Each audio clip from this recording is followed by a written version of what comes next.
sometimes when a young person is having thoughts of suicide, they may display signs, and we call those invitations that they might be having thoughts of suicide.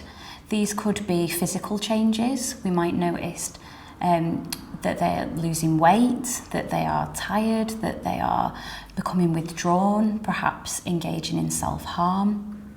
They may be verbal cues, indications that they're having thoughts of suicide. Throwaway comments and everyday phrases such as, I just can't take this anymore, it'll all be over soon. Little things like that can actually be big indicators that someone's considering suicide.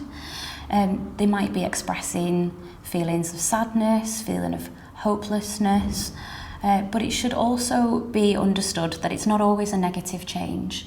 Sometimes when young people are considering suicide, it could be a positive change in behaviour. I have heard from someone I knew that they felt like they were quitting a job they hated. They came across as elated and positive, whereas usually their behaviour was quite withdrawn and quite sad.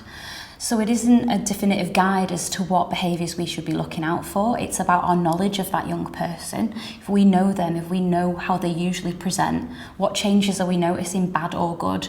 And those could be indicators that that young person's having thoughts of suicide. However, it could also be an indicator that they are just struggling. It doesn't necessarily mean suicide. So how do we find out? We ask the question.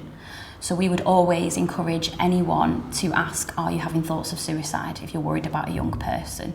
We name it clearly, we name it directly.